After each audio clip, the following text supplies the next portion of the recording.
kawan-kawan semuanya, live Facebook yang hari ini kita laksanakan pada 5 Juli 2022 ya, bertepatan dengan hari Selasa kali ini. Sebelumnya selamat siang kawan-kawan live Facebook semuanya, salam sejahtera untuk kita semuanya, Om Swastiastu, Namo Buddhaya. Sebelumnya live Facebook ini adalah kegiatan mingguan yang sering dilaksanakan oleh RSCKJ HAM dalam rangka kampanye, dalam rangka menyampaikan fakta-fakta, dan juga dalam rangka berdiskusi bagaimana cara kita mengoptimalisasi nih sebuah gerakan untuk pendampingan terhadap perempuan, untuk pemenuhan akses terhadap keadilan, untuk perempuan mendapatkan keadilannya gitu ya. Nah, pada kesempatan kali ini gitu ya, kita akan berdiskusi dengan tema yaitu perlindungan hak asasi perempuan sebagaimana pedoman Jaksa Agung nomor 1 tahun 2021 tentang akses keadilan bagi perempuan dan anak dalam perkara pidana. Nah, dengan pedoman ini gitu ya, kita ketahui bersama bahwa pedoman ini sebagai tujuannya, sebagai acuan untuk jaksa ataupun untuk pendamping dalam rangka mengoptimalisasi gitu ya pemenuhan akses terhadap perempuan. Nah, perempuan dan anak dalam perkara pidana. Nah, kali ini siang hari ini kita sudah bersama narasumber yang sangat luar biasa. Ada Mbak Nihayatul Mukaromah. Halo Mbak Niha. Mbak Niha adalah salah satu senior saya di RSCKJ HAM, dan juga kita bersama salah satu jaksa penuntut umum ya Pak Dika. Selamat siang Pak, salam kenal Pak Dika. Semoga senantiasa juga sering bertemu ya Pak ya di forum-forum diskusi untuk kedepannya. Salam kenal Pak Dika, ini pertama kalinya kita berdiskusi dan juga bertemu. Nah, bagaimana kita mengetahui lebih dalam terkait masalah apa yang menjadi tantangan bagi pendamping saat pendamping mendampingi proses mulai dari penyelidikan ataupun saat proses persidangan yang kaitannya dengan hubungannya dengan jaksa ya, yang interaksinya dengan jaksa dalam pemenuhan akses keadilan bagi perempuan dan anak pada saat proses peradilan, dan juga bagaimana nanti mungkin tantangan jaksa ataupun hal yang menjadi kendala ya bagi jaksa dalam proses dalam proses penuntutan gitu ya, dalam proses persidangan pada dalam kaitannya perkara pidana untuk perempuan dan anak. Nah, mungkin teman-teman bisa langsung kita masuk ke pertanyaan ini, Mbak Niha ya, ataupun Pak Dika. Mungkin dari Mbak siapa ya? Mungkin dari Mbak Niha dulu deh. Mungkin dari Mbak Niha dulu nih Mbak. Ini ya Mbak ya, di awal nanti Mbak Niha bisa prolog perkenalan ya Mbak Niha. Oke. Baik, terima kasih Sony. Tadi selamat siang Pak Dika. Selamat siang. Halo. Kita ketemu lagi nih di sini. Kalau sebelumnya sudah diskusi. Nah, kawan-kawan, tadi Sony juga sudah memperkenalkan ya, saya Niha dari LRCKJ HAM. Saya pendamping untuk perempuan korban kekerasan berbasis gender gitu ya, yang ada di Jawa Tengah. Ya, kalau ini nanti kita juga akan bicara banyak terkait dengan situasi perempuan korban yang mengakses proses hukum ya. Tadi yang saya juga sempat sampaikan. Sebenarnya ini juga berita baik gitu ya. Di tahun 2021 Kejaksaan mengeluarkan pedoman gitu ya, pedoman kejaksaan terkait dengan akses keadilan bagi perempuan yang berhadapan dengan hukum gitu ya. Dan ini juga sebenarnya sangat dinanti-nanti juga gitu ya untuk perempuan-perempuan atau dia yang menjadi korban gitu ya ketika proses hukum, karena memang ternyata tidak mudah gitu ya ketika seorang perempuan yang dia kemudian menjadi korban dan menginginkan untuk akses keadilan tidak kemudian serta-merta atau otomatis dia mendapatkannya gitu ya, tapi memang butuh effort dan perjuangan yang cukup berat gitu ya, karena memang untuk isu perempuan ini menjadi isu yang memang ini ya tidak semua orang kemudian fokus ke isu ini atau concern ke isu ini ya, karena memang sebelum apa namanya ada pedoman khusus gitu ya di kejaksaan, banyak sekali kemudian yang menjadi tantangan ya, tantangan ketika seorang korban dia ingin mengakses atau dia ingin memperjuangkan hak atas keadilannya ya. Kita tahu bahwa untuk melaporkan saja, misalnya dia menjadi korban perkosaan ya, korban perkosaan atau pelecehan seksual, ketika dia mau melaporkan saja ke kepolisian itu luar biasa gitu ya tantangannya ya. Misalnya dia mau laporan ya. Oke, kalau dia misalnya ketemu dengan oknum atau ya oknum kepolisian gitu ya, yang baik, mungkin dia akan mendapatkan pelayanan yang baik juga ya. Kemudian mungkin juga akan terminimalisir kayak stigma atau kemudian label negatif ke perempuan ketika dia mau melaporkan ya. Tapi ketika tidak ketemu petugas yang baik gitu ya, dia juga akhirnya mungkin akan dipertanyakan lagi gitu ya, misalnya yakin ini melaporkan, apa enggak pikir-pikir dulu gitu, apa mungkin misalnya kamu jadi korban itu mungkin dari kesalahan kamu sendiri, misalnya sudah benar enggak misalnya tingkah lakumu selama ini kayak gitu, biasanya pulang jam berapa, kamu pakai baju apa saat diperkosa. Nah kayak gitu tuh mungkin sampai saat ini ada beberapa oknum yang masih melakukan itu ya, termasuk juga ketika kasus itu pelaporan ya, pelaporan itu diterima atau pengaduan kita diterima gitu ya, untuk naik ke proses selanjutnya itu kan juga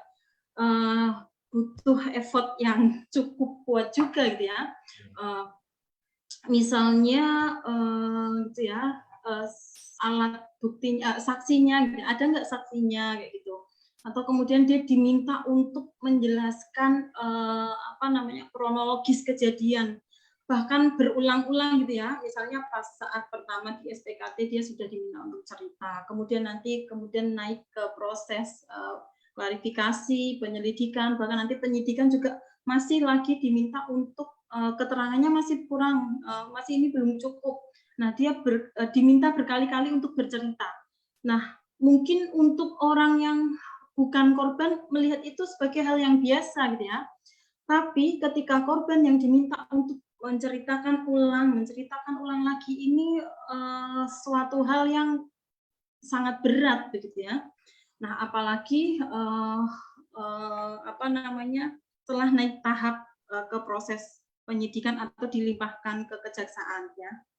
Nah, ini kebetulan juga ada Pak Dika gitu ya. Nah, untuk bisa kasus kekerasan berbasis gender untuk bisa sampai ke tahap selanjutnya di kejaksaan tahap 2 itu tuh sangat luar biasa. Capeknya, perjuangannya gitu ya Pak. Belum lagi kalau misalnya nanti dari kejaksaan juga ternyata P19 balik lagi, ini masih P19.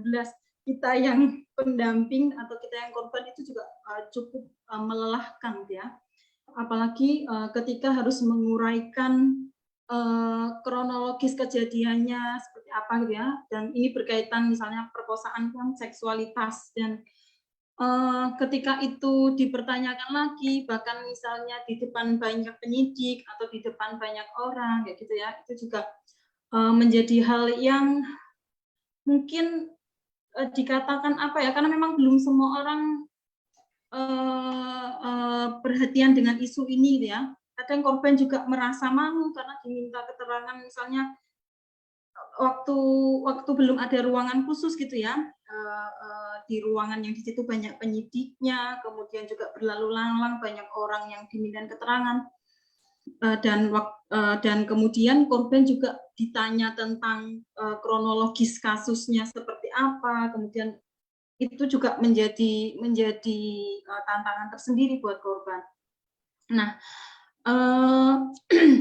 kemudian apa ya, di proses selanjutnya gitu ya, ketika kasus itu sudah dilimpahkan ke tahap 2, nah tidak semuanya JPU gitu ya yang memeriksa atau yang menangani kasus ini, dia itu mau Pak diajak tidak semuanya mau diajak koordinasi gitu ya. Ada yang kemudian nggak perlu nanti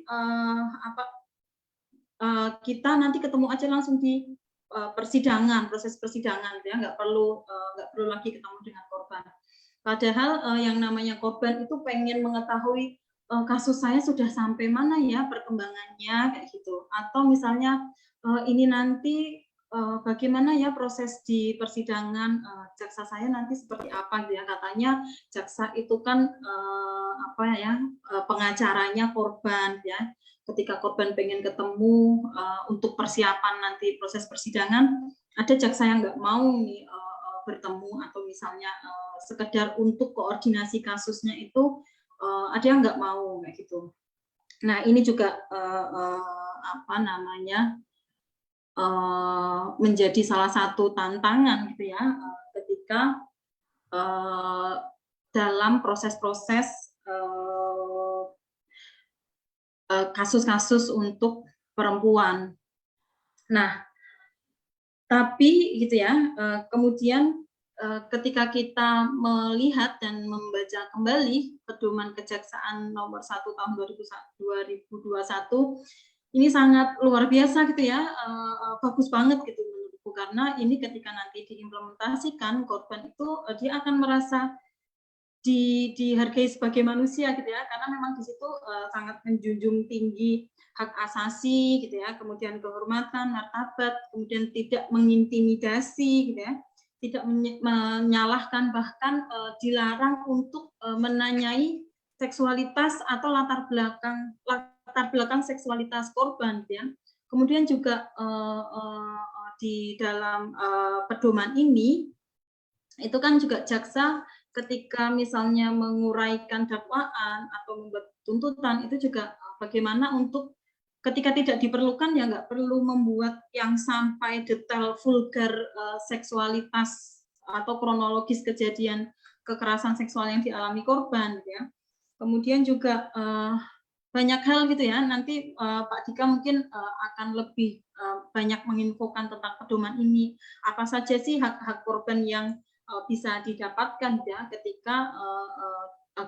ketika dia mengakses proses peradilan ya, khususnya di tahap 2 gitu ya, tahap 2 atau bahkan sampai ke persidangan, karena di sini memang sangat menjunjung tinggi hak asasi gitu ya, kehormatan gitu ya, dan tidak mengintimidasi, bahkan ada pertemuan pertemuan pendahuluan gitu ya, pertemuan pendahuluan sebelum proses persidangan gitu. Jadi korban itu memiliki hak untuk bisa jika diperlukan gitu ya, bertemu dengan jaksanya, untuk kemudian korban itu diberikan informasi bagaimana proses peradilannya, kemudian juga terkait dengan ganti kerugian gitu ya, atau restitusi. Kalau nggak salah juga ketika korban itu tidak didampingi, kalau nggak salah ya, aku pernah baca itu, aku coba baca itu, dia berhak untuk mendapatkan informasi tentang pendampingan gitu ya, dari Peksos maupun lembaga layanan. Itu, dan bahkan sampai jaksa itu nanti memastikan untuk kasus kekerasan seksual anak, pelakunya misalnya dia harus dikebiri kimia, ya, kemudian juga pemasangan chips atau pembatasan gerak, itu memastikan terlaksana, gitu ya. Itu dulu sih Son, pendahuluanku. Ya Mbak Niha. Terima kasih banyak ya Mbak terkait masalah situasi yang sudah disampaikan nih oleh Mbak Niha selaku pendamping gitu ya.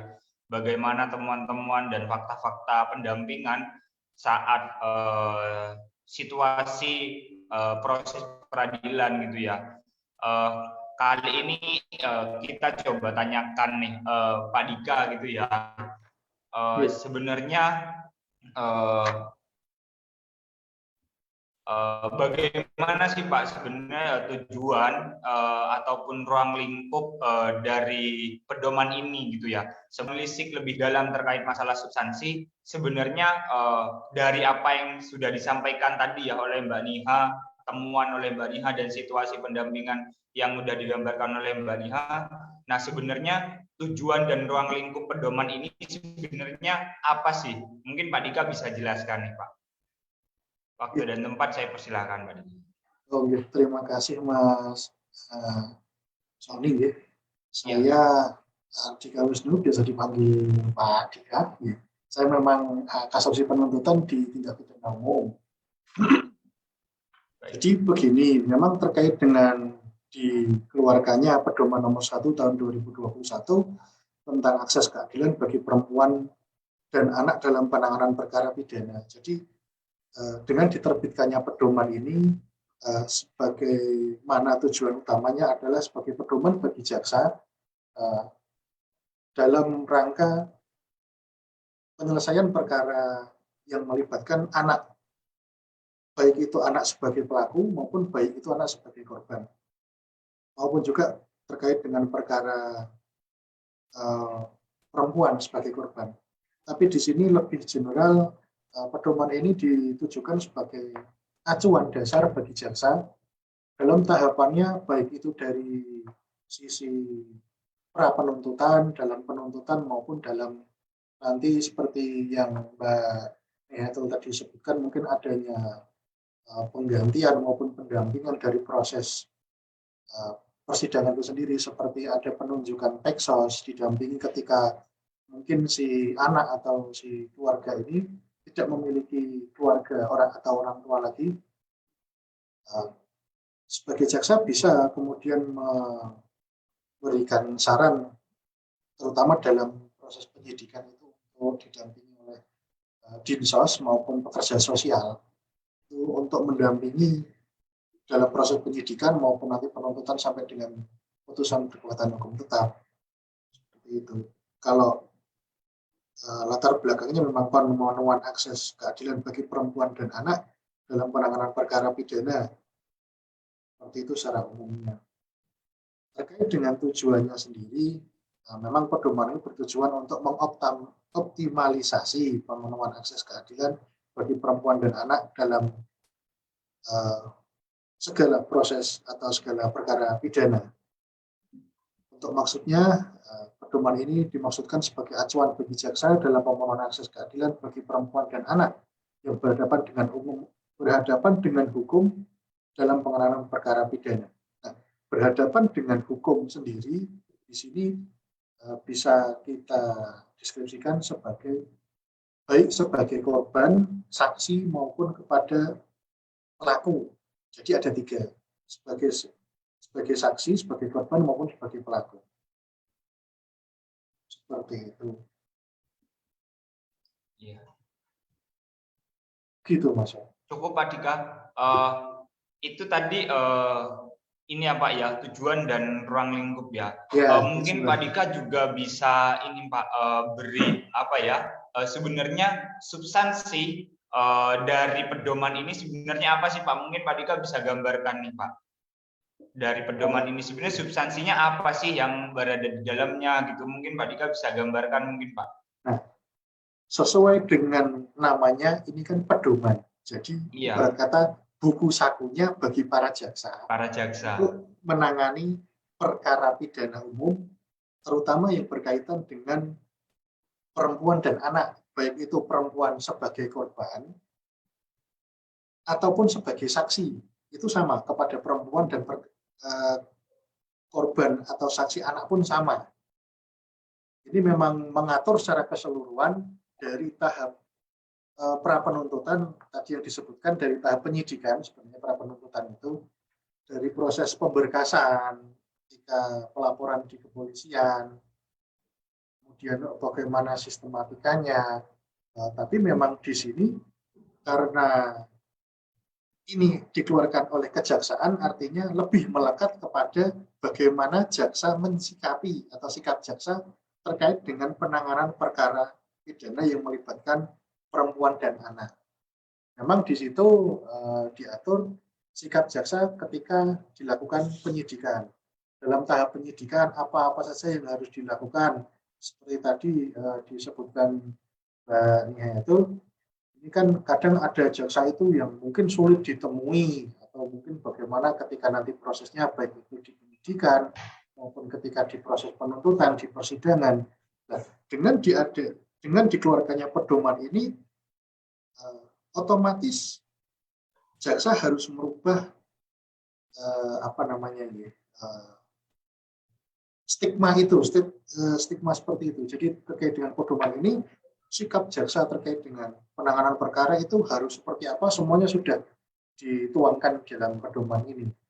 Jadi harus seperti apa terkait dengan ketika nanti ada pelaporan seperti apa, ada perbuatannya seperti apa, termasuk juga dalam nanti ditemukan ternyata fakta penyidikannya itu seperti apa, kemudian untuk sampai dengan terselesaikannya perkara ini, itu pun juga sudah diatur semuanya dalam pedoman ini. Seperti itu. Ya. Ada tambahan lagi Pak Dika? Kalau tambahan, sebenarnya sih dari pedoman ini sudah mengatur keseluruhan dari tahap awal, penyidikan, penuntutan sampai dengan eksekusi. Seperti itu ya. Iya.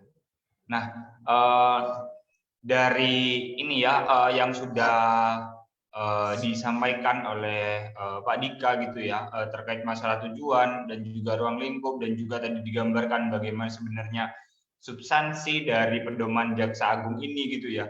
Mungkin kita beralih ke Mbak Niha nih Mbak. Dari apa yang sudah disampaikan oleh tadi nih Mbak, berbicara tentang tujuan, ruang lingkup, dan juga substansi ya dari pedoman ini, kan sebenarnya bisa menjadi sebuah acuan ataupun sebuah peraturan untuk mengoptimalisasi supaya perempuan dan anak saat menghadapi perkara pidana, dia bisa mengoptimalisasikan hak-hak keadilannya gitu. Nah, sejauh ini mungkin Mbak Niha bisa memberi gambaran nih Mbak, sebenarnya realitas atau fakta-fakta di lapangan itu seperti apa gitu Mbak, hambatan-hambatannya dan juga fakta-faktanya, realitanya seperti apa, apakah sudah relate atau tidak nih Mbak, seperti pedoman yang sudah dimunculkan ini gitu. Mungkin Mbak Niha bisa gambarkan nih Mbak, atau ceritakan nih Mbak Niha. Baik, terima kasih Sony ya. Seperti yang tadi juga sempat sedikit ku sampaikan gitu ya, bahwa terkait dengan implementasi ini ya, bagaimana sih implementasi di lapangan ya terkait dengan pedoman kejaksaan ini sendiri gitu ya. Di beberapa kasus kami melihat gitu ya, seperti yang tadi sudah aku sampaikan bahwa ternyata belum semua jaksa gitu ya atau JPU itu bisa diajak komunikasi dengan baik gitu ya ketika korban membutuhkan informasi perkembangan kasusnya gitu ya, untuk tahap di kejaksaan misalnya ini sudah sampai, sekedar misalnya tanya ini sudah sampai tahap apa gitu ya, itu saja kesulitan gitu ya, ada yang kesulitan gitu ya, tapi memang tidak semua gitu ya. Sekedar misalnya mau tanya nomor nomor HP, tanya nomor HP-nya berapa, itu juga kita ada yang jaksa itu menolak. Nggak perlu apa namanya, nggak perlu saya kasih nomor HP, nanti kalau misalnya mau ini langsung temui saya saja gitu. Atau bahkan yang kita telepon gitu ya, kita telepon berulang-ulang, kemudian kita chat itu nggak bales, itu juga ada gitu ya. Makanya ini gimana, maksudnya korban itu memiliki hak untuk dia mendapatkan informasi, tapi ketika misalnya mau komunikasi saja kesulitan, ya dia nggak bakalan akan mendapatkan informasi gitu ya. Atau bahkan ada juga jaksa yang dia itu kita mintai untuk mohon untuk memasukkan restitusi ke dalam rentutnya gitu ya. Jaksa kemudian menolak ini ya, bukan kemudian langsung menolak dengan tegas, tapi nanti bisa disampaikan saja waktu persidangan gitu.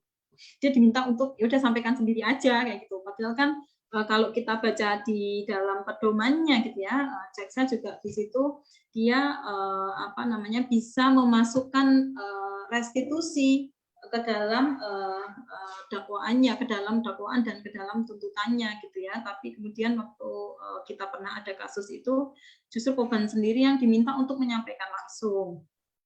Itu ada. Kemudian juga apa ya?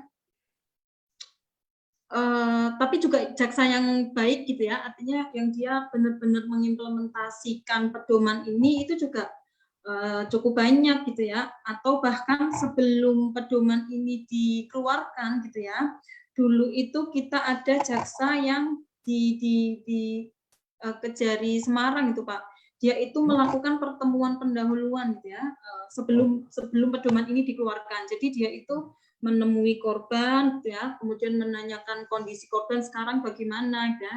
Waktu itu dia anak korban yang karena perkosaan dia hamil, ya. Korban itu ditanya sekarang situasinya, kondisinya korban seperti apa, ya. Terus kemudian kamu pengen pelaku itu dituntut seberapa, gitu. Bahkan ditanyakan menurutmu keadilan itu yang seperti apa, gitu ya. Itu sangat luar biasa sekali gitu ya. Menurut korban itu merasa saya ini seperti diorangkan gitu. Saya seperti ya diorangkan, diuangkan gitu ya. Saya merasa bahwa ya kayak gini saya merasa senang gitu ya, karena saya ditanya oleh jaksa, kemudian juga apa namanya, bahkan ditanyain tuntutan yang pantas menurutmu buat pelaku itu berapa gitu.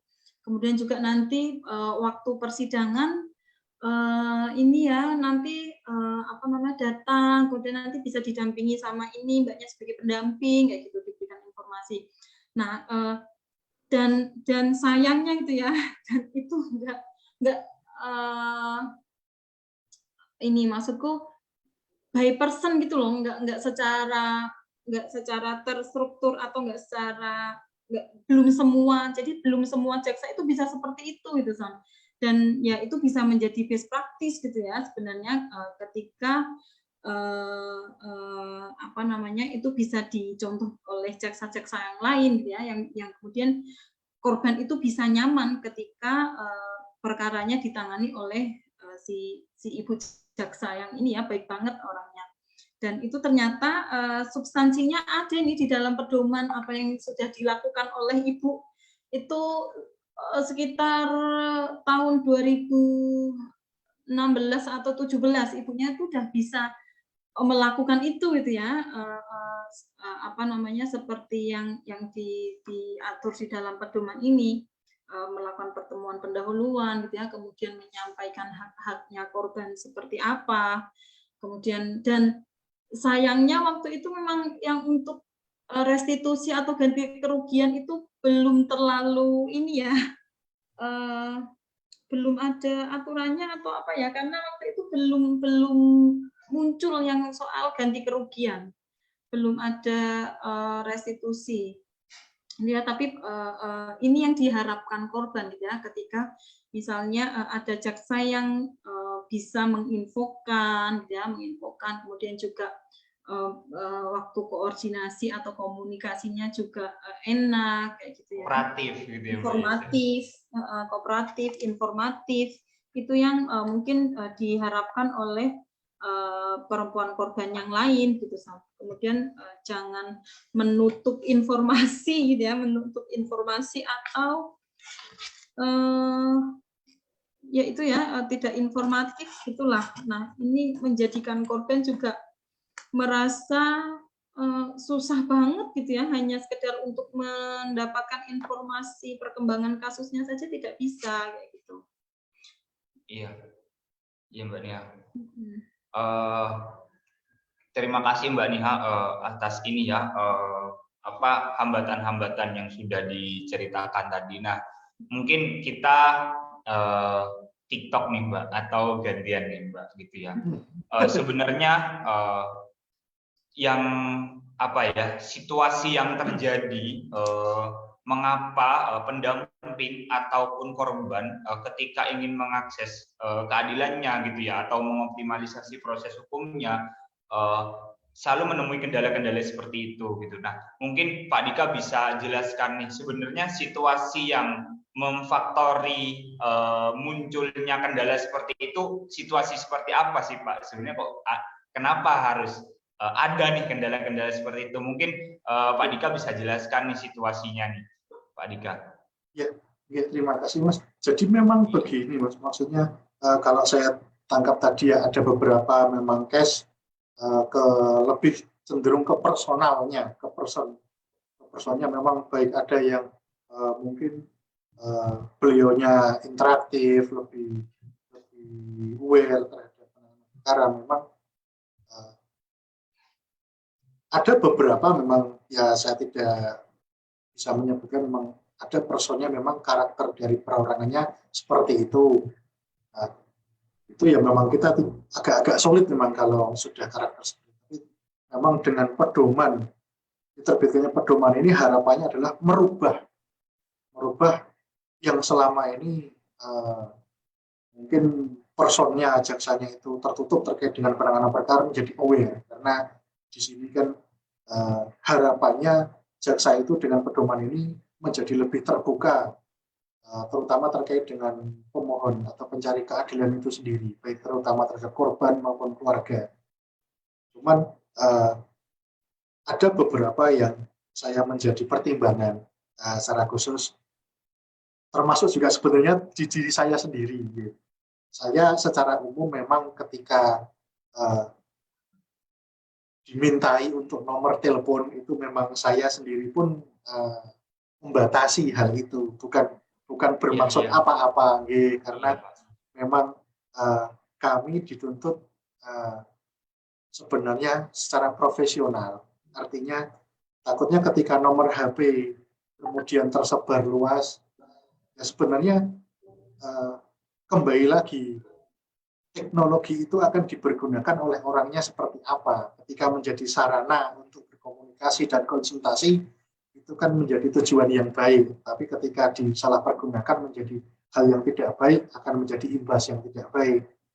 Cuman secara prinsip, kalau saya memang terkait dengan keterbukaan informasi, terutama dengan pemberian informasi terkait prosedur dan sebagainya, terkait dengan perkembangan penyidikannya, atau mungkin kendala-kendala.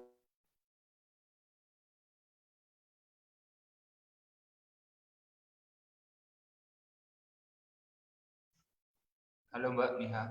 Iya. Oh. Kayaknya Pak Dika sinyalnya.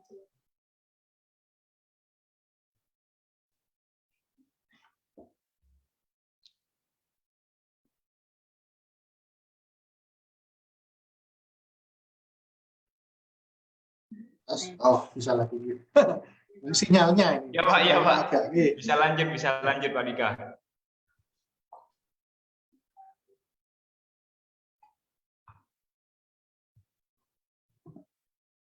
Halo. Mbak Dika hilang lagi. Tes. Halo Pak Dika.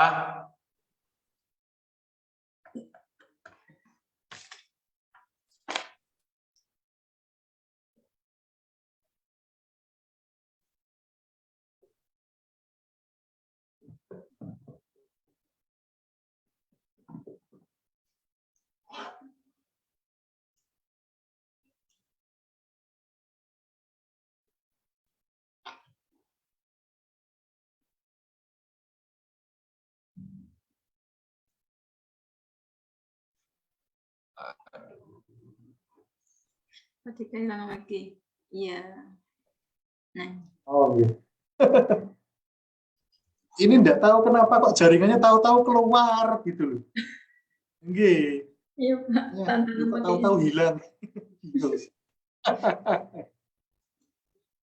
Memang seperti itu. Ketika ya mohon maaf ketika mungkin dari teman-teman ada yang minta nomor HP, saya pun juga jaksa yang membatasi untuk pemberian nomor HP. Cuman ketika ada teman-teman yang mungkin ingin menanyakan perkembangan terkait penanganan perkara, kelanjutan ini prosesnya seperti apa, termasuk juga ketika ada halangan-halangan yang dihadapi dalam proses penyidikannya maupun pemberkasan, memang saya mempersilahkan untuk datang ke PTSP memang. Jadi terkait dengan perkembangan penyidikan, halangan dan sebagainya, langkah ke depan, strategi yang mungkin akan kita susun secara bersama itu memang saya tuangkan ketika bertemu tatap muka secara langsung, karena prinsip saya sebagai jaksa memang ketika menerangkan melalui media, telepon, WA ataupun dan sebagainya itu kan ada mungkin begini, persepsi yang timbul ketika membaca, menangkapnya itu kan berbeda-beda. Lain halnya ketika kita bertemu secara langsung, kita mendengarkan penjelasan secara langsung. Mungkin juga ketika ada opsi A kemudian berubah menjadi ini, kita bisa secara langsung. Jadi terkait informasi pun lebih jelas, lebih akurat, lebih lengkap. Seperti itu. Karena ya bagaimanapun gitu. Ketika mungkin dihubungi, beliaunya sedang sidang kan, mungkin ya tadi yang seperti disampaikan, kok di reject dan sebagainya, lah seperti itu kan kita juga kadang-kadang belum tahu. Bukan berarti menutup akses untuk pembagian informasi seperti itu sih tidak.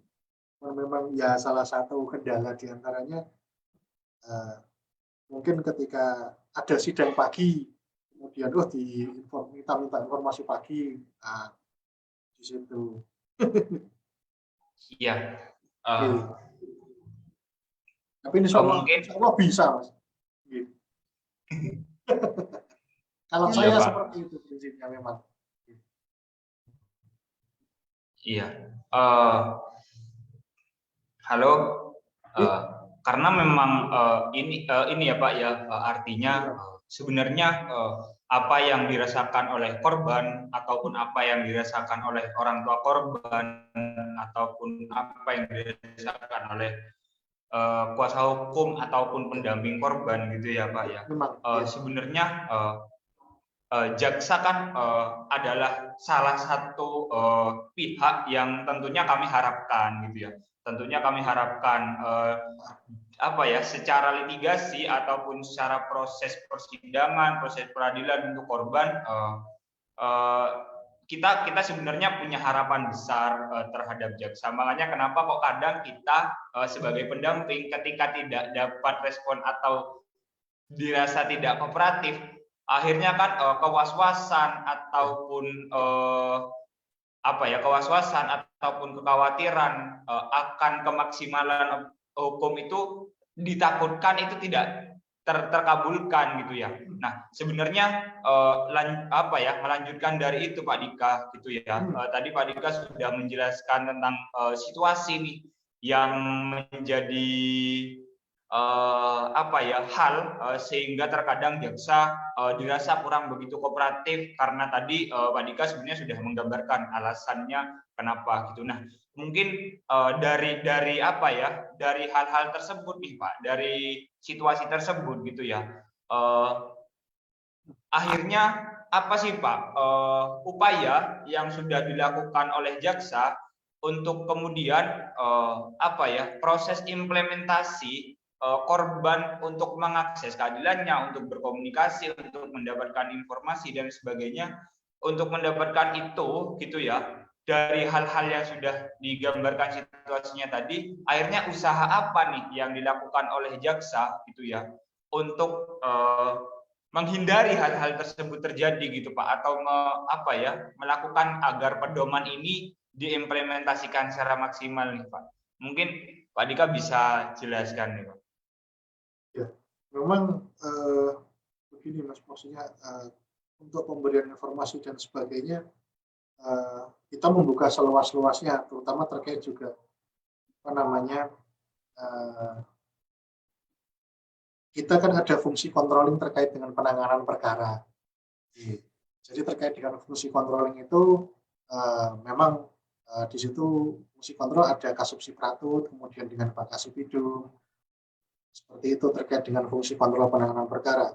Tapi juga kita tidak mau menutup kemungkinan dari pihak keluarga maupun dari pihak pendamping atau pihak penasihat hukum yang mendampingi keluarga maupun pelapor itu pun juga datang ke kami baik bersurat maupun datang secara langsung untuk menanyakan perkembangan penanganan perkara, halangan-halangan yang dihadapi seperti itu. Dan di situ pun kami juga membuka dialog seluas-luasnya terkait dengan penanganan perkara ini. Ketika mungkin pihak dari pendamping, pihak dari mungkin LPSK maupun ada yang datang, kami pun juga welcome, kami pun juga kemudian ketika datang kami pun memanggil jaksa yang ditunjuk untuk menangani perkara tersebut. Mungkin kami berdialog bersama, kami munculkan di situ, kami tanya dari si personnya, jaksanya, apa kendala-kendala yang timbul dari penanganan perkara ini. Kemudian kami munculkan ada saran pendapat seperti ini, kemudian menjadikan penanganan perkara itu insya Allah menjadi lebih mudah. Iya. Mungkin dihadapi sendiri dengan ketika kita melaksanakan dengan secara diskusi itu kan berbeda seperti itu. Beberapa yang saya ikuti juga sebelumnya pernah di Kejari Kota Semarang juga mengadakan diskusi dari pihak ada perkara tapi yang tidak mungkin saya sebutkan karena identitasnya kan dirahasiakan seperti itu. Ada permasalahan seperti apa ya kita diskusi bersama, memang wadahnya seperti itu. Seperti itu Mas. Iya, artinya ada beberapa ruang-ruang ya Pak ya untuk kemudian pendamping ataupun korban ataupun keluarga bisa mengetahui apa yang ingin ditanyakan lewat prosedur yang formal mungkin ya Pak ya. Iya, mungkin kita lanjut ke Mbak Niha nih, Mbak Niha. Dari apa yang sudah disampaikan atau optimalisasi tadi yang sudah direkomendasikan nih oleh Pak Dika tadi, sebenarnya harapan dari pendamping bagaimana sih Mbak dalam apa ya dalam upayanya untuk memberikan yang terbaik kepada korban. Nah, harapannya apa sih Mbak? Mungkin Mbak Niha bisa sampaikan nih. Nah, harapan mungkin dari pendamping itu ya, pendamping korban.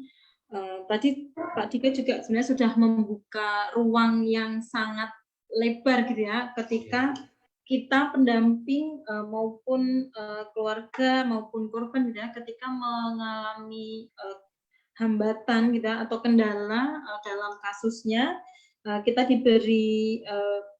dibukakan pintu yang selebar-lebarnya untuk bisa datang ya atau mendiskusikan kendala yang kita hadapi tersebut. Nah, sebenarnya ini juga menjadi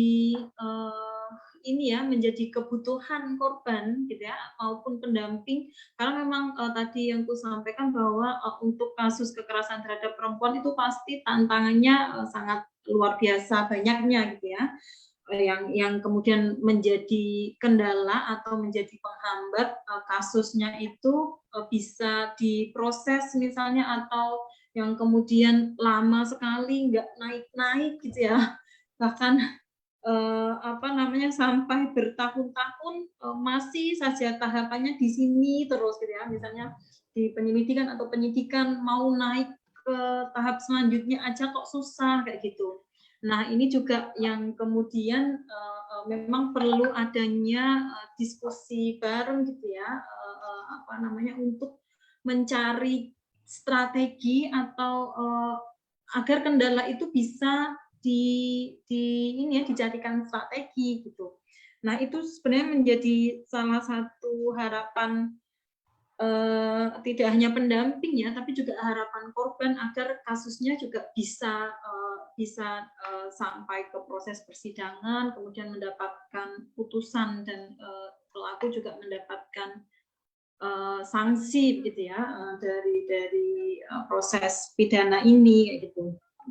Dan selain itu juga tentunya hak-haknya korban, gitu ya, hak korban misalnya informasi perkembangan kasusnya, terus kemudian haknya dia untuk misalnya didengar di dalam pertemuan pendahuluan gitu ya sebelum persidangan, didengar pendapatnya dia dalam kasusnya itu seperti apa, itu juga sangat penting. Kemudian dia mendapatkan untuk tidak distigma gitu ya. Dan satu lagi gitu ya, saya pengen menyampaikan Pak Dika, memang ada jaksa gitu ya, saya juga nggak sebut merek dan saya juga tidak menyebutkan kejaksaan gitu ya. Nah, itu yang justru dia itu menyalahkan si korban. Jadi ada jaksa dia disalahkan gini, Pak. Ini gara-gara kamu laporin kasusmu. Jadi dia itu pacaran gitu ya, ada percobaan perkosaan di situ gitu ya.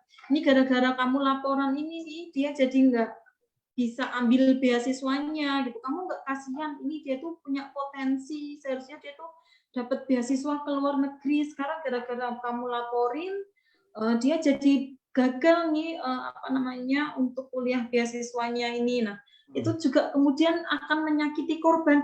Nah, saya yang justru menjadi korban kayak gitu. Kenapa kemudian saya yang disalahkan? Nah, ini juga menjadi catatan juga gitu ya.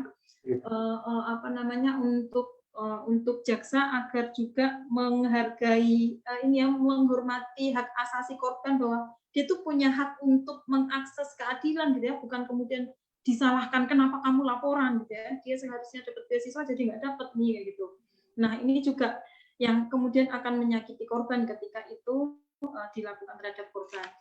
Tapi atas apa yang disampaikan Pak Dika tadi, saya sangat seneng banget gitu ya Pak. Artinya ketika ada kendala diskusikan, ayo diskusikan gitu ya. Oke, baik. Nanti ketika misalnya untuk kasus-kasus yang di Kota Semarang dan memang ada kendala yang dihadapi korban dan itu masih memungkinkan untuk didialogkan, nah nanti kita mohon izin untuk mendialogkan gitu Pak. Dan saya juga berharap banget tidak hanya di Semarang saja, tapi di kejaksaan yang lain, kabupaten kota yang lain harusnya juga bisa nih mengimplementasi ini kayak gitu. Iya. Bayangkan aja ya Mbak, jauh-jauh dari Semarang sampai ke kota lain nggak direspon sama jaksanya gitu kan. Hal yang nggak enak banget ya Mbak. Iya. Kalau itu mungkin oknum kalau itu. Iya.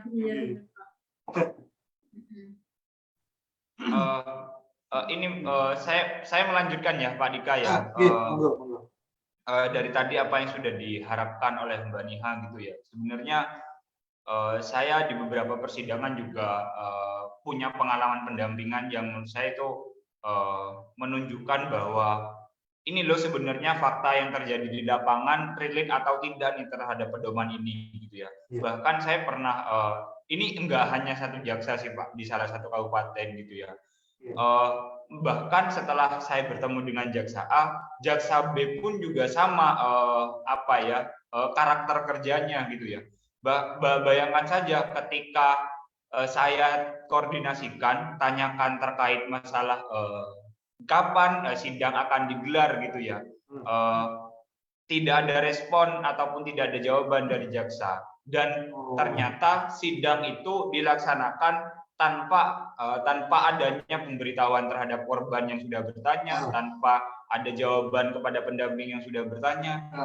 Dan digelar secara diam-diam gitu ya. Dan ketika ditanyakan oleh pendamping dan korban, Pak, saya tadi hubungin, Bu, saya tadi ngubungin, ingin memonitoring sidang ini, ingin tahu hasil sidang ini. Dan jawaban yang dilontarkan oleh jaksa tersebut, dia bilang, bahwa saya jaksa penuntut umum, terserah saya dong memulai sidangnya kapan. Itu menurut saya sebuah ya gambaran bahwa Ya, kurang tepat memang. iya, artinya ya ampun ini loh yang ditemui oleh korban gitu ya. Dan bahkan ketika kita nih Pak pernah ke salah satu ruang sidang jaksa gitu ya, yang ketika ingin apa namanya ingin persiapan ke sidang di salah satu ruang jaksa, kita ingin menanyakan apa namanya bagaimana optimalisasi tentang pembacaan tuntutan bentar lagi yang akan dipersidangkan. Jasanya bilang bahwa sudah kamu tidak perlu tahu tentang ini, biar nanti di persidangan lihat secara sendiri hasilnya gimana. Menurutku ini hal yang perlu didiskusikan, ini hal yang perlu kita evaluasi, ini hal yang perlu diinformasikan nih sesama jaksa. Ini hal yang perlu diberitahukan nih kepada jaksa-jaksa yang lain gitu ya. Artinya bahwa capek loh ternyata di proses persidangan itu untuk mendapatkan hak keadilan gitu ya. Nah, mungkin dari kejadian itu nih Pak Dika gitu ya. Sebenarnya harapan Pak Dika gitu ya setelah ditetapkannya pedoman ini apa sih Pak harapannya terkait masalah kondisi kondisi peradilan yang baiklah, harapannya seperti apa sih Pak dari adanya pedoman ini? Mungkin Pak Dika bisa gambarkan Pak. Kalau harapannya besar sekali Mas, cuma begini, mungkin tadi yang dihadapi itu kan oknum-oknum jaksa yang masih berpemikiran seperti zaman kolonial. Cuman dengan pedoman 1 nomor 2021 ini harapannya memang kita lebih aware, kita lebih terbuka. Terutama ya kita menghormati para pencari keadilan. Cari keadilan di sini kan sebagai pelapor, sebagai korban dan sebagainya. Karena kita pun juga bila min zaliknya, kita berharapnya kan kita juga pengennya cara baik terus, baik keluarga kita pun juga baik, kita pun juga takut ketika kita di posisi hal yang sama ketika kita sebagai korban juga keluarga kita ada yang tahu-tahu mendapat kejadian seperti ini sedangkan kita sendiri diperlakukan seperti itu.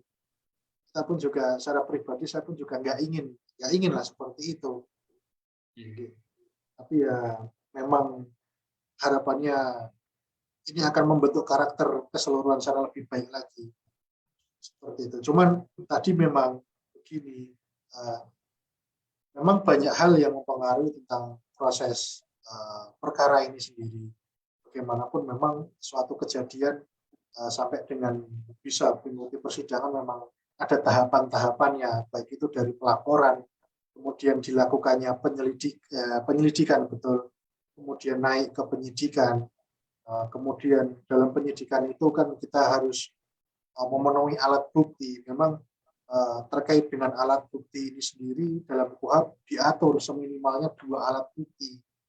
Itu kan menjadi syarat pokok yang harus terpenuhi. Memang susahnya itu ketika suatu kejadian tidak ada orang lain yang melihat atau mengetahui selain 2 orang tersebut, selain pelaku dengan korban. Itulah tantangannya dalam proses penyidikan perkara ini. Cuman hal-hal tersebut bisa juga kita temukan solusinya diantara dengan mengadakan diskusi bersama. Jadi kemudian bisa timbul saran pendapat harus hal-hal seperti ini yang harus dilakukan, kemudian mencari solusi terbaik dalam proses penanganan perkara. Memang secara peraturan ditentukan alat bukti minimal 2. Tapi di situ juga kita tidak menutup kemungkinan adanya pertalian antara keterangan satu dengan keterangan yang lain, menjadikan keyakinan bagi jaksa untuk kemudian yakin terhadap penanganan perkara itu sendiri. Terus terkait tadi juga ada harapannya ketika harapan dari pihak keluarga, dari mungkin dari pendamping itu seperti apa terkait dengan keadilan itu keadilan yang seperti apa yang diinginkan, karena terkadang bagi sebagian korban mereka hanya cukup dengan pelaku ini diberikan pidana yang berat, hanya menginginkan seperti itu. Maupun juga ada yang menginginkan adanya ganti kerugian atau restitusi terhadap perbuatan yang sudah dilakukan oleh pelaku. Memang ada perbedaan sisi seperti itu, ada yang perbedaan harapan dari pihak korban maupun pihak keluarga. Ada yang cukup dengan pelaku ini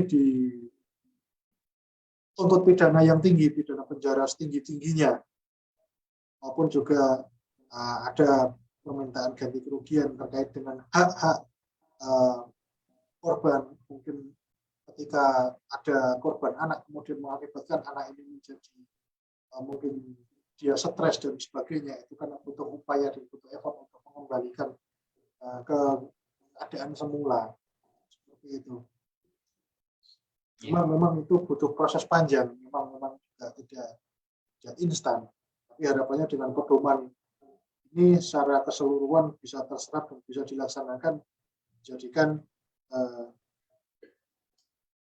penanganan perkara itu menjadi lebih baik lagi ke depan. Dari ini ya, Pak Dika tadi harapan yang sudah disampaikan oleh Pak Dika nih, tentunya itu kan menjadi sebuah bayangan ya, atau hal yang bakal kita kawal terus gitu ya, bersama-sama gitu ya, akan kita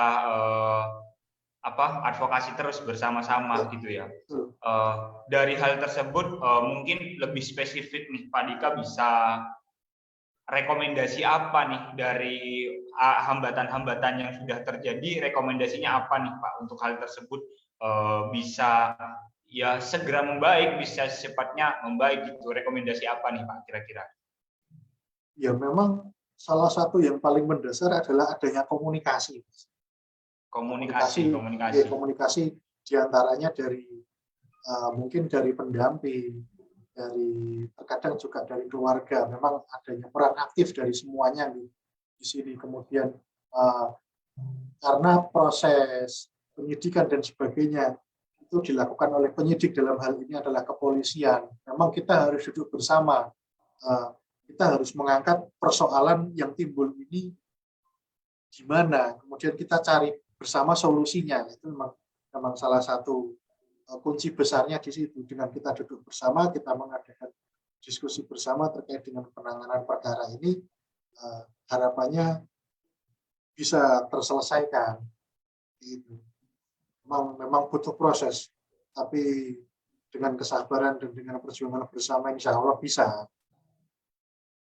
Selain komunikasi, mungkin ada lagi Pak Dika rekomendasinya?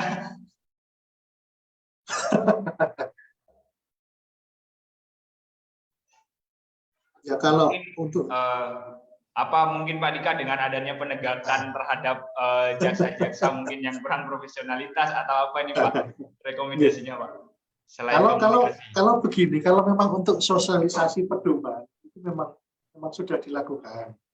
Karena bagaimanapun pedoman dikeluarkan oleh Jaksa Agung kan wajib diikuti, wajib dipedomani oleh seluruh jaksa. Seperti itu. Cuman terkadang memang ya kita tidak menutup kemungkinan, kita kadang melakukan diskusi, tapi ternyata yang kita ajak diskusi itu bukan jaksa yang ditunjuk untuk menangani perkara. Ya, susahnya kan di situ. Salah sasaran ya Pak? Salah sasaran. Makanya kadang ada yang bilang, itu bukan saya, saya nggak tahu ini, saya nggak tahu. Jadi memang kesan pertama yang kita tangkap itu loh kok begini loh, nah, kan gitu.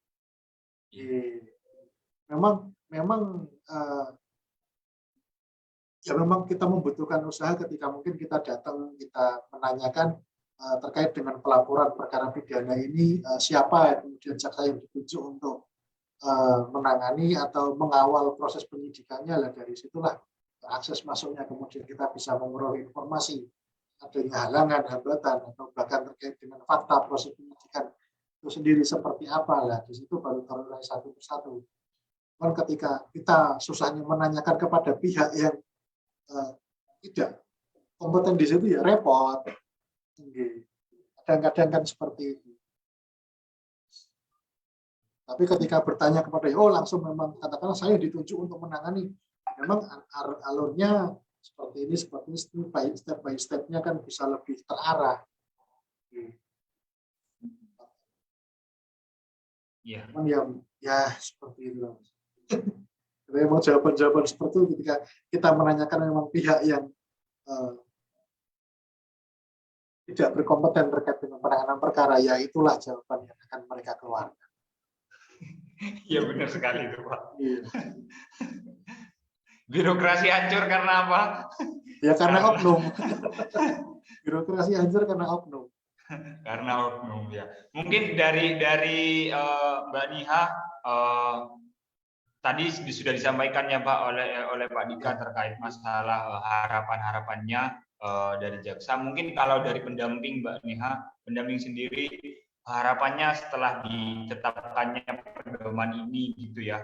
Itu harapannya apa sih Mbak Niha jika dari sudut pandang pendamping gitu Mbak Niha? Oke. Nah, kalau dari kita gitu ya, dari pendamping sendiri juga sangat sangat berharap gitu ya, JPU yang nantinya menjadi jaksa penuntut umum itu benar-benar bisa mengimplementasikan pedoman Kejaksaan nomor 1 tahun 2021 ini gitu ya. Dan karena memang dari pengalaman pendampingan sendiri ternyata sebelum pedoman ini diundangkan gitu ya, maupun mungkin saat ini juga masih adalah ya sedikit kendala. Nah, itu yang kemudian memang sangat melukai korban gitu ya. Nah, makanya memang sangat berharap semua jaksa gitu ya, yang khususnya yang menangani kasus kekerasan terhadap perempuan dan anak ya, baik yang menjadi saksi, menjadi korban ya, ataupun ya saksi, korban ya, untuk bagaimana bisa benar-benar menerapkan pedoman ini ya, kemudian juga hak-hak korban bisa terpenuhi ya, dan termasuk bagaimana komunikasi atau koordinasi dengan JPU-nya sendiri itu bisa dilakukan gitu ya Pak, karena memang kendala di lapangan itu pasti akan ditemukan ya, dan ketika itu bisa dikomunikasikan maupun didiskusikan gitu ya, itu juga artinya nanti korban itu bisa mendapatkan haknya atas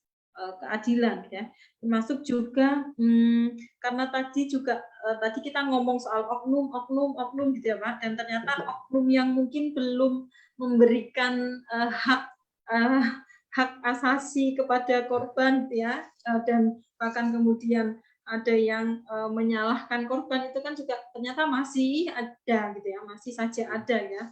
Artinya memang selain sosialisasi itu juga penting untuk apa ya Pak, kayak semacam peningkatan kapasitas mereka gitu ya Pak, agar mungkin lebih aware terhadap isu perempuan atau kasus-kasus kekerasan terhadap perempuan, dan agar dia juga lebih bisa memberikan hak-hak perempuan korban, agar perempuan korban juga lebih bermartabat gitu ya, kemudian tidak didiskriminasi, tidak disalahkan lagi, tidak distigma lagi gitu.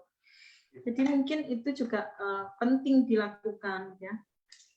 Itu. Sony kayaknya ada pertanyaan di chat ya Son? Ya ada Mbak.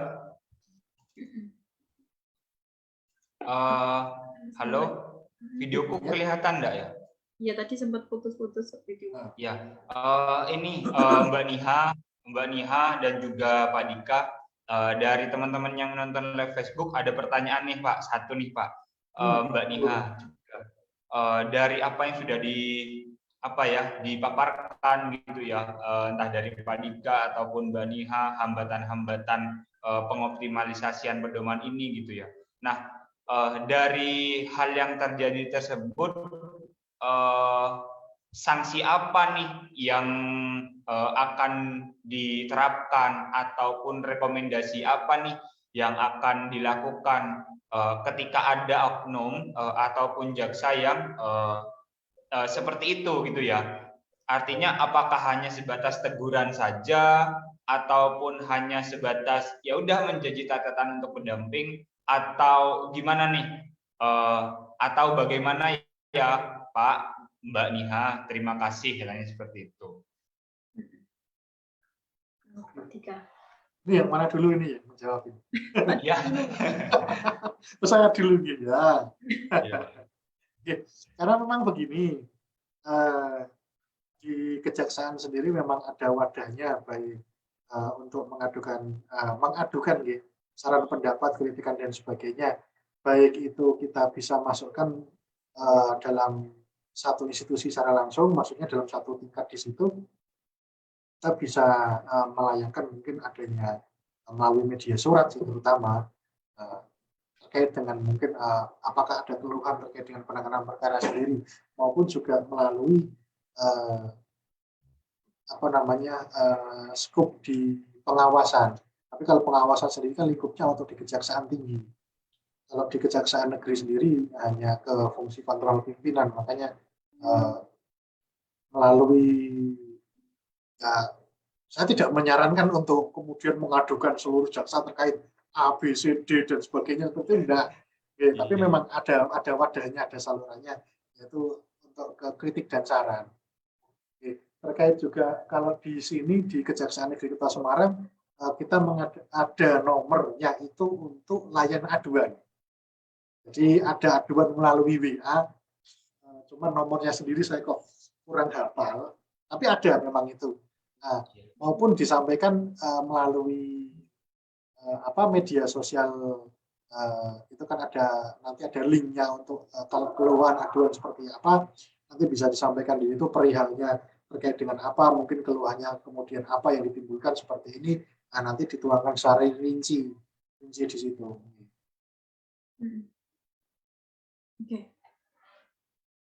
Seperti kalau di pelayanan sosial itu kan kita ada namanya kotak aduan, nah itu fungsinya lebih kurang seperti itu. Cuman memang terkait dengan kemudian sanksi apa yang turun, sanksi apa yang kemudian diterima oleh si personnya atau oknumnya itu, saya bukan kapasitas yang bisa menjelaskan gitu, karena itu bagiannya ada di pengawasan. Karena itu memang nanti bidang lain. Kalau saya memang bukan menguasai di situ. Baik, terima kasih Pak Dika. Mbak Niha ada tambahan mungkin Mbak Niha? Iya, kalau saya pengalaman gitu ya, mengadukan jaksa gitu ya, yang menurut kami memang tidak seharusnya melakukan menyalahkan korban gitu.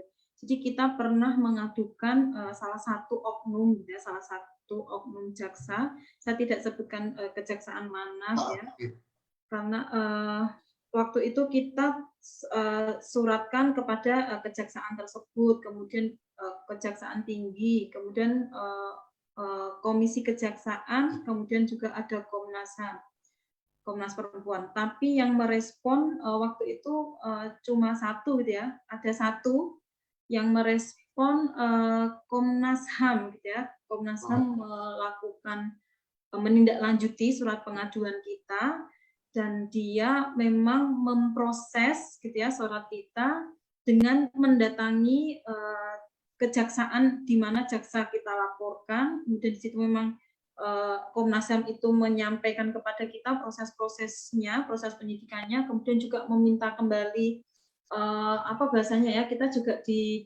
diklarifikasi lagi ya, mencari pengaduan kita benar atau tidak ya. Tapi waktu itu memang kita itu kalahnya memang nggak ada saksi ya, karena apa yang dialami korban itu memang tidak ada saksi langsung yang melihat ya. Jadi karena kita nggak ada saksi, kemudian waktu itu Komnas HAM itu menutup perkara yang kita adukan gitu. Tapi memang yang respon cepat waktu itu Komnas HAM gitu Pak. Jadi itu salah satu pengalaman kami gitu ya, memang karena korban itu merasa haknya dilanggar gitu ya,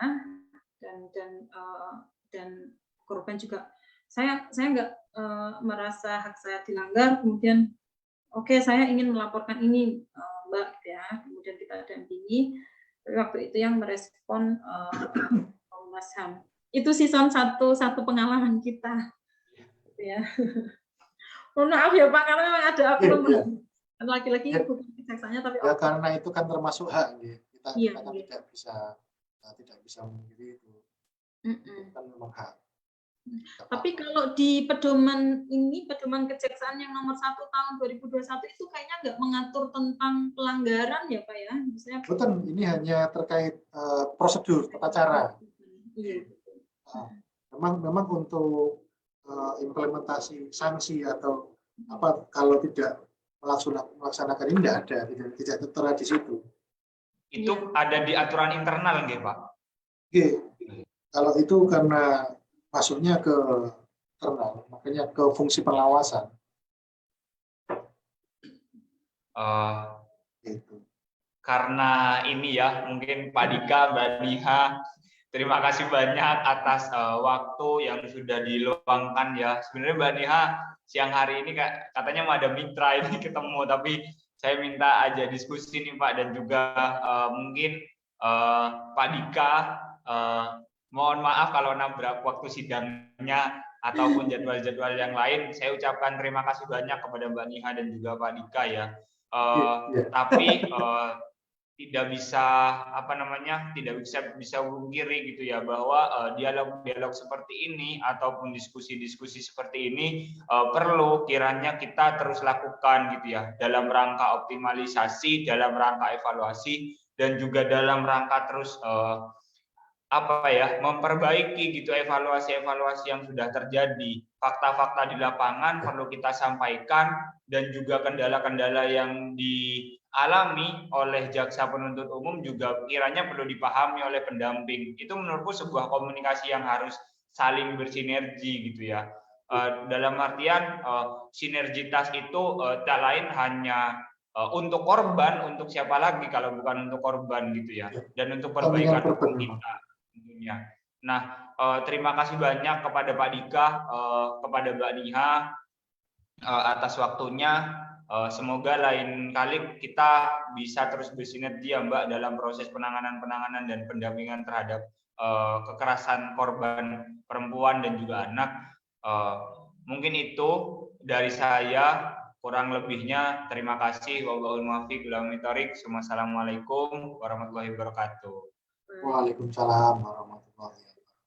Pak Dika, makasih banyak ya Pak Dika. Nanti ditunggu diskusi selanjutnya Pak. Monggo. Matur nuwun. Bisa langsung live kah, Son? Bisa Mbak Niha. Sampai ketemu ya Pak Dika. Ya. Saya save nomornya Pak Dika. Assalamualaikum. Aku keluar ya Mbak? Ya. Atau Mbak Niha juga?